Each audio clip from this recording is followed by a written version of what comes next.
मछली पकड़ने के लिए नदी किनारे बैठ गया।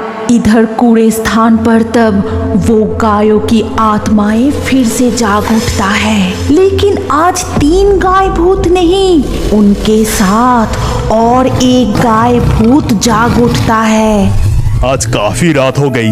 राजगढ़ की जंगल इतना घना है कि चांद की रोशनी भी ठीक से जमीन तक नहीं पहुंच पाते, और आज तो मेरा लंटेन की रोशनी भी धीमी पड़ रही है। लगता है माँ शाम को इसमें तेल डालना ही भूल गई। मुझे थोड़ा जल्दी जाना होगा। ये लंटेन बुझने से पहले मुझे ये जंगल पार करना ही पड़ेगा।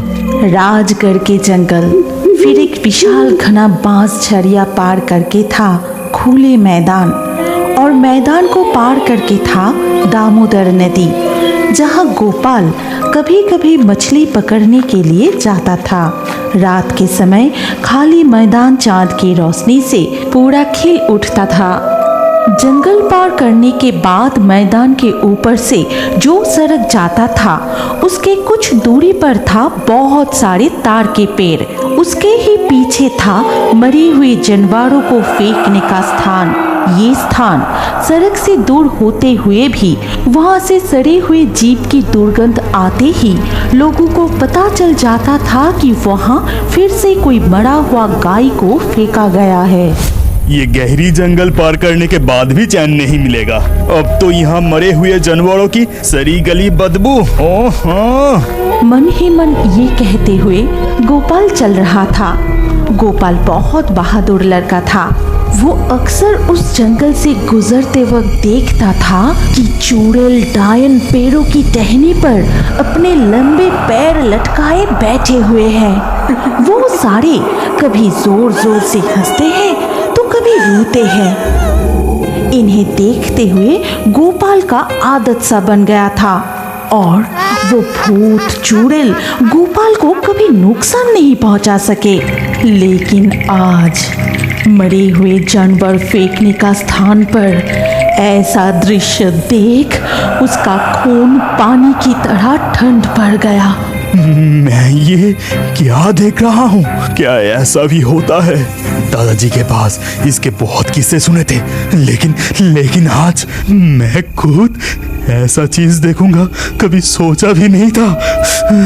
अभी और कदम बढ़ाना बिल्कुल ठीक नहीं होगा। यहाँ इस पेड़ के पीछे छुप जाता हूँ। गोपाल देखता है कि वहाँ सड़ा हुआ मरा गायों के अंदर से नीली रोशनी की जैसा निकल रहा है। फिर वो रोशनी धीरे धीरे गायों की भूत का रूप ले रही है।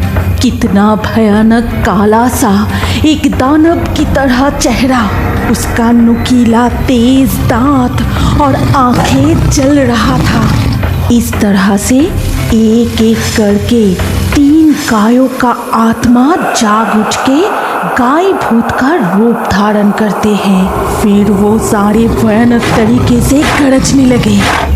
अगर वो सभी गाय की भूत को मेरा यहाँ होने की एहसास हुआ तो वो सभी मुझे जिंदा नहीं छोड़ेगा।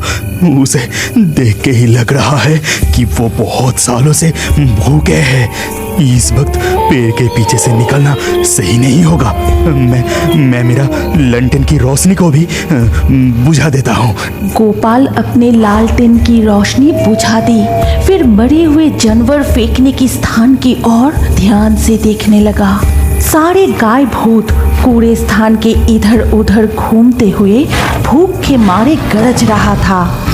ये घटना कुछ घंटों तक चलता ही रहा। फिर धीरे धीरे सुबह के पहली किरण निकल आई। गोपाल तब भी उन पर नजर टिकाए हुए थे। तभी वो देखा सुबह की रोशनी उन पर पड़ते ही सारे गाय भूत अदृश्य हो गए। अभी मुझे जल्दी घर लौटना पड़ेगा। माँ बहुत चिंता कर रही होगी। मैं हर रोज सुबह होने से पहले ही घर लौट जाता हूँ, लेकिन आज बहुत देर हो गया। गोपाल हाथ में लालटेन और मछली पकड़ने की छड़ी लिए घर लौट रहा था। तभी वो कलिया के घर के पास आते ही एक रोने की आवाज सुन के वो रुक जाता है और देखता है कि कलिया के माँ गौशाला में बैठे बहुत रो रही है। हाय हाय हाय, मेरा ये क्या सर्वनाश हो गया। कुछ ही दिन हुआ था, बाल्टी भर भर के दूध दे रही थी और ऐसी समय उसे मरना था। हाय हाय हाय, मेरा क्या सर्वनाश हो गया। अरे कलिया, क्या हुआ? चाची इस तरह से रो क्यों रही है? और क्या बताएं, लगता है कल रात को गौशाला में कोई सांप आके गाय को काट गई। सुबह मेरे माँ गौशाला में आके देखी कि ये मुंह से झांक निकल के मर के पड़ी है।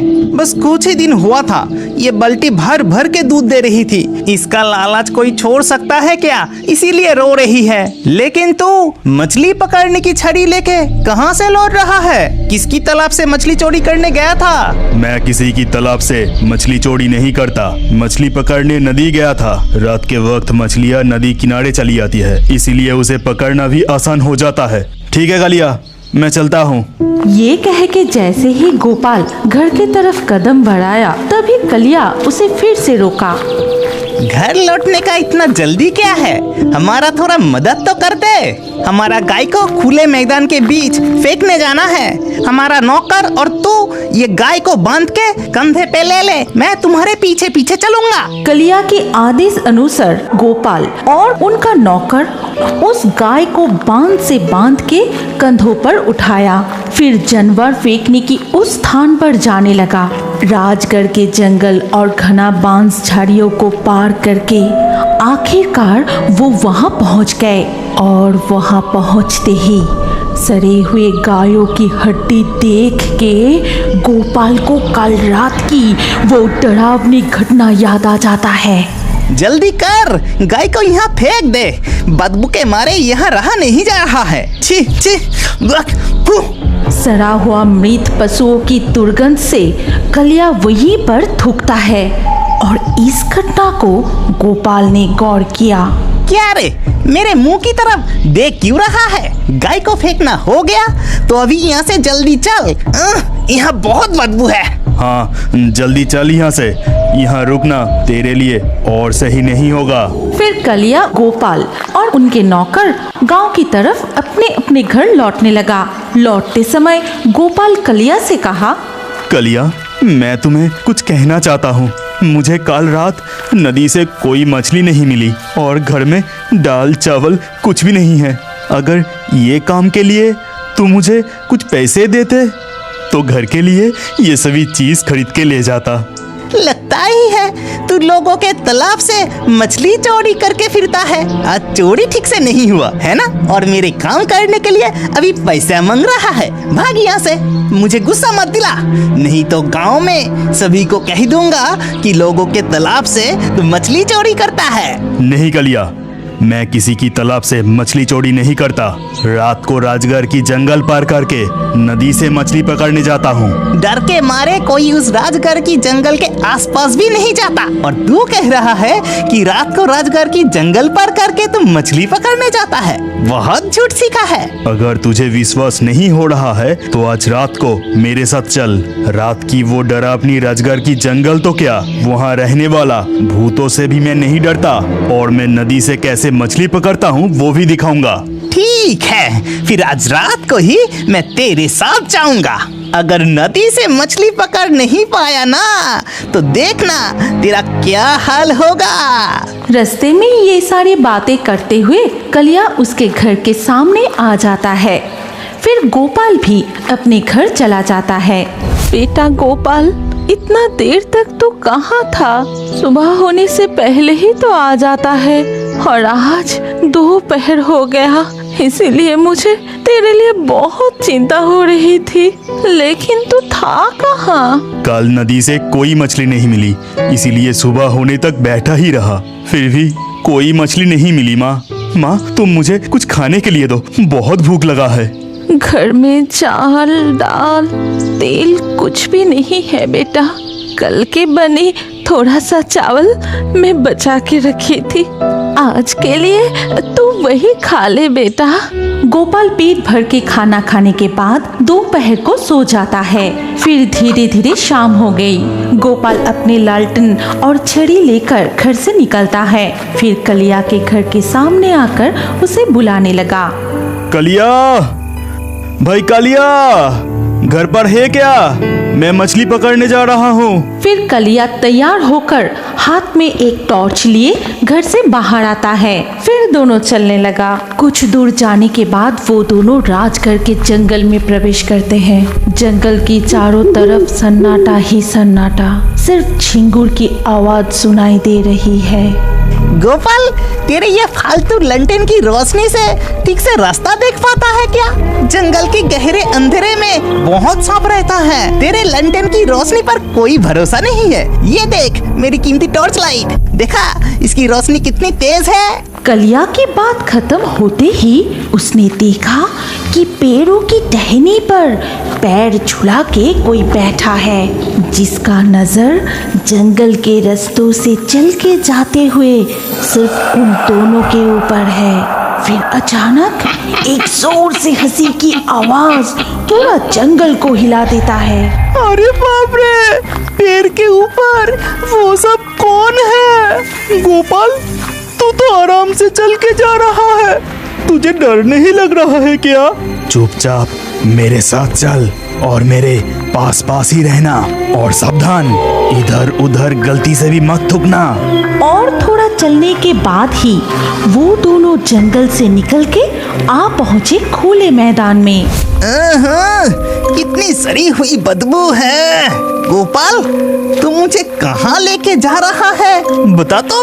अपना मुंह बंद रख, नहीं तो जान खो बैठेगा।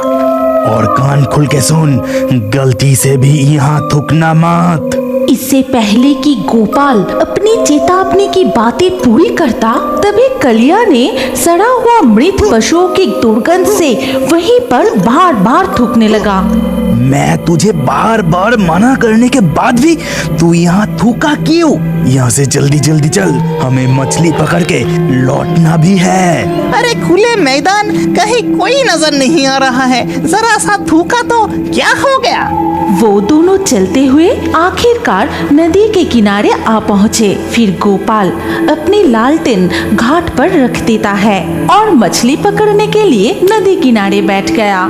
इधर कूड़े स्थान पर तब वो गायों की आत्माएं फिर से जाग उठता है, लेकिन आज 3 गाय भूत नहीं, उनके साथ और एक गाय भूत जाग उठता है। फिर वो सारे गाय भूत मिलकर गरजने लगे। आज सुबह एक इंसान हमारे डेरे पर थूक के गया है। यहाँ उसे हमारे गंध से तकलीफ हो रहा था। अगर कभी भी वो मुझे पूनम की रात में मिल गया तो उस इंसान को मैं चबा के फाड़ के खा जाऊंगा।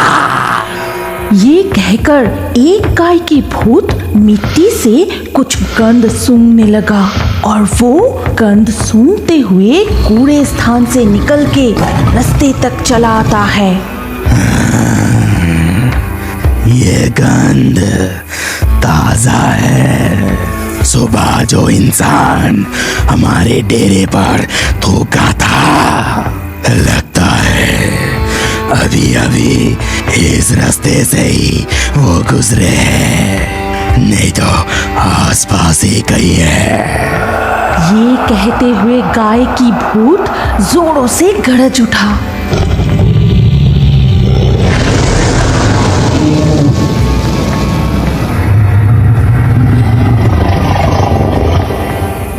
गोपाल, ये किसकी गरजने की आवाज है? कौन सी जानवर इस वक्त ऐसे गरज रहा है? ए गोपाल, मुझे बहुत डर लग रहा है। ये आवाज गोपाल इससे पहले भी सुन चुका था। अभी ये आवाज फिर से सुनते ही वो समझ गया था कि गायों की भूत फिर से जाग उठा है, लेकिन गोपाल चुपचाप बैठा रहा, मुंह से एक शब्द भी नहीं निकाला। ए गोपाल, मुझे अच्छे से विश्वास हो गया तू नदी से ही मछली पकड़ता है। आज जितना मछली मिला है सो मिला है, तू यहाँ से बस जल्दी चल। कलिया की बातों का कोई जवाब ना देकर गोपाल अपनी छड़ी और लालटेन हाथ में लिए खड़ा हुआ, फिर चलने लगा। कलिया भी डर के मारे उसके पीछे पीछे चलने लगा। चलते समय गोपाल समझ चुका था कि उनके पीछे पीछे कोई आ रहा है, लेकिन गोपाल एक बार भी पीछे मुड़कर नहीं देखा। वो सीधा चलने लगा।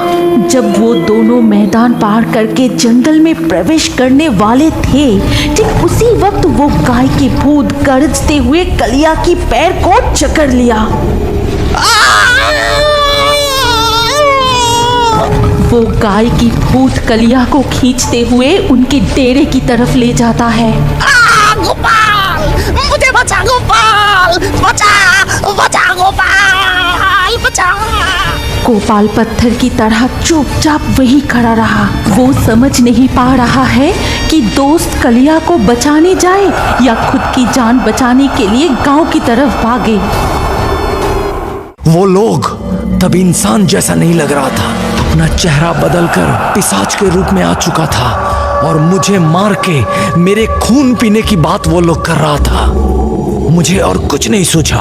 मैं उस कमरे की दरवाजा बाहर से दे दिया और मैं दौड़ना शुरू किया। मुझे पीछे से दरवाजा धक्का देने की आवाज सुनाई दे रहा था, लेकिन मैं बिना रुके दौड़ता रहा।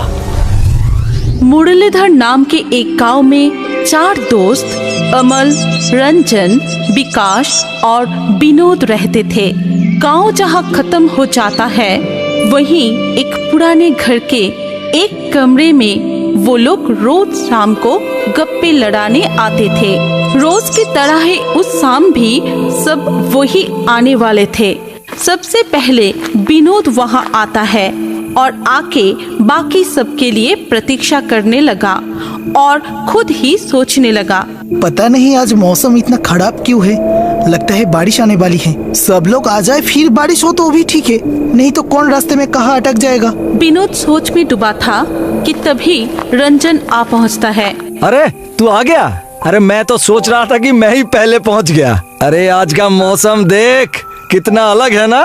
हाँ, रास्ते भी कितना सुनसान है और घड़ी का समय के अनुसार शाम होने में तो बहुत वक्त बाकी है, लेकिन देख बाहर पूरा अंधेरा छाया हुआ है। अरे एक बार अमल और विकास ठीक ठाक से पहुंच जाए, फिर जितना मर्जी तूफान आए, क्योंकि हम लोग सब एक साथ महफूज जगह में होंगे। वो तो तूने ठीक कहा, लेकिन आज कुछ अलग सा ही मौसम है। पता नहीं क्या अनहोनी होने वाला है। अलग सा तो लग रहा है, लेकिन तू बिल्कुल चिंता मत कर। अरे कुछ नहीं होगा।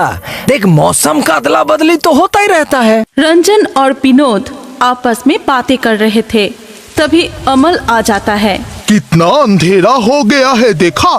मैंने तो सोचा तुम सब लोग आ चुके होगे, लेकिन यहाँ तो देख रहा हूँ कि विकास अब तक आया ही नहीं। लेकिन बाहर बारिश तो शुरू हो गई है, अब वो कैसे आएगा? अरे आ जाएगा आ जाएगा। देख वैसे भी विनोद बहुत चिंतित है, तू फिर से ये सब मत बोल। एक काम कर, दरवाजा दे दे और सीधा बैठ जा। तभी अचानक जोर से बिजली कड़कने की आवाज आती है और कमरे की लाइट भी बंद हो जाती है। अमल दरवाजा दे देता है। तब तक बाहर का मौसम बहुत खराब हो जाता है। इतनी बारिश हो रही होती है कि दूर दूर तक कुछ भी दिखाई नहीं देता है। ऊपर से अंधेरा भी बहुत होते हैं। उफ, ये जो आज मौसम है भूतों की कहानी सुनने की लायक है। रंजन, तेरे पास तो काफी सारे भूतों की कहानियों का भंडार है, जरा अपना भंडार खोल दे, सुनते हैं कुछ। लेकिन विकास को रंजन की कहानियाँ सबसे ज्यादा पसंद है, उसके बिना हम कैसे सुने। ठीक है, शुरू करते हैं। उसके आने पर मैं फिर से एक बार दोहरा दूंगा, लेकिन एक टॉर्च अगर किसी के पास होता तो बहुत अच्छा होता, नहीं तो ऐसे मौसम में घर जाने के लिए सबको दिक्कत होगा। हाँ, ये बात तूने बिल्कुल सही कहा, लेकिन भगवान का लाख लाख शुक्र है कि कम से कम हम सबके पास छाता तो है। तभी अचानक सामने ही कहीं बिजली कड़का। बिजली कड़कने की आवाज से सब लोग चौंक उठे और तभी दरवाजे पे जोर जोर से धक्का पड़ने लगा। कौन है? कौन है बाहर? विनोद के पूछने पर भी कोई जवाब नहीं आया। ऊपर से धक्का पड़ता ही गया। अरे कौन है भाई? अरे जवाब तो दे दो, जवाब क्यों नहीं दे रहे हो? ऐसे मौसम में घर से क्यों निकले हो, ये तो बता दो। लगता है भूत के कहानी के नाम सुन के भूत खुद हाजिर हो गया। दरवाजा खोल के देखता हूँ, शायद इस बारिश में किसी को मदद की जरूरत है। ये कह के अमल दरवाजा खोलता है, लेकिन बहुत अंधेरा होने के कारण उसे कुछ दिखाई नहीं देता है। फिर बिजली की रोशनी में वो जो देखता है वो देख के अमल बहुत चौंक जाता है। अरे विकास, कब से हम सब कौन है पूछ रहे थे, जवाब क्यों नहीं दिया? अच्छा पहले अंदर आजा। पता नहीं तुझे इतना अलग सा क्यों लग रहा है आज। मुझे छोड़ के रंजन कहानी शुरू करने जा रहा था, इसलिए मैं बहुत गुस्से में हूँ और इसीलिए मैं जवाब नहीं दे रहा था। लेकिन तेरी आवाज को क्या हुआ, इतना अलग से क्यों लग रहा है? अरे कुछ नहीं, भीग गया हूँ ना, इसलिए ठंड में शायद ऐसा हो रहा है। लेकिन पता नहीं क्यों ये विकास के आने के बाद से ही यहाँ पर इतना ठंड क्यों लग रहा है। अरे नहीं नहीं, ऐसा नहीं है। तूने अचानक दरवाजा खोला, इसलिए बाहर से ठंडी हवा अंदर घुस गई। अब सब एक काम करो, चुपचाप बैठ जाओ, क्योंकि मैं कहानी शुरू करने वाला हूँ। ये कह के रंजन कहानी शुरू करता है। देखो, तुम सबको तो मालूम ही है, कुछ साल पहले मैं एक गांव में एक बैंक में काम करता था। तो मेरा जो घर था वहाँ पे, वो बैंक से थोड़ी दूर में था। मेरे साथ रामू चाचा भी रहते थे और वही मेरा सब देखभाल करता था। शाम के वक्त जब घर जाने की समय होता था तो रोज रामू चाचा मुझे लेने के लिए आते थे। एक दिन बैंक में बहुत काम था, तो जब रामू चाचा मुझे लेने के लिए आए तो मैं उनके साथ नहीं जा सका। वो तो मेरे साथ वहाँ पे रुकना चाहते थे, लेकिन मैं उनको डांट कर घर भेज दिया और वो नाखुश होकर वापस चले गए। लेकिन जाने के समय मुझे जंगल वाले रास्ते से जाने के लिए मना करके गए और किसी के बुलाने पर भी मुझे कहीं जाने के लिए बार बार मना करके गए। लेकिन उस दिन काम करते करते शाम हो गया। बाहर तो तब तक अंधेरा हो चुका था। आज जितना है उतना तो नहीं, लेकिन फिर भी बहुत जोर से बारिश होने लगा था। लेकिन देर हो चुका है, ये सोचकर मैं बैंक से निकलकर घर के लिए रवाना हो गया और जल्दी घर पहुंचने के चक्कर में मैं जंगल वाला रास्ता ही पकड़ लिया। फिर अचानक बारिश जोर से होने लगा और मैं एक पेड़ के नीचे आके रुक गया। तभी अचानक एक आदमी पीछे से बुलाया और मेरा ये हालत देखकर मुझे अपने साथ उसके घर जाने के लिए बोला। मैं तो तब तक पूरा भीग चुका था और इसलिए ठंड भी बहुत लग रहा था। तो मैं सोचा कि बारिश रुक जाने पर मैं घर चला जाऊंगा, तब तक के लिए इसके साथ ही चलता हूँ। फिर उसके साथ चलते चलते एक बहुत पुरानी सी घर के सामने आके हम रुके और वो घर एकदम गहरे जंगल के अंदर में था। मुझे थोड़ा सा डर तो लग रहा था, लेकिन मैं इतना ज्यादा भीग चुका था कि कुछ बिना सोचे घर के अंदर में घुस गया। घर में बहुत ज्यादा अंधेरा था, लेकिन फिर भी उस आदमी के बीवी को मैं ठीक से देख पाया।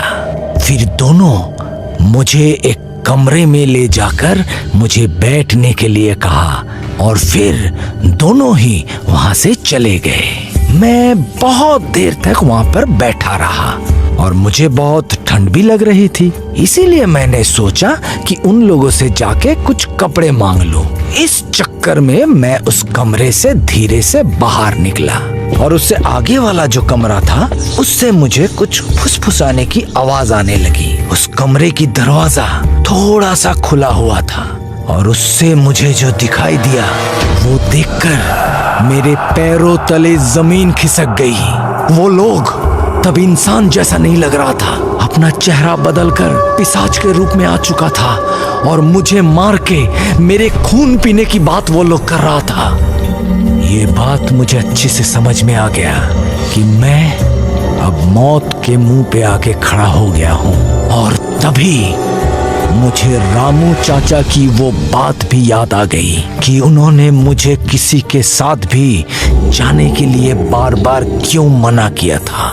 मैं तब खुद को कोसने लगा था, लेकिन मुझको बहुत जल्दी अपने आप को बचाने की उपाय सोचना था। मुझे और कुछ नहीं सूझा। मैं उस कमरे की दरवाजा बाहर से दे दिया और मैं दौड़ना शुरू किया।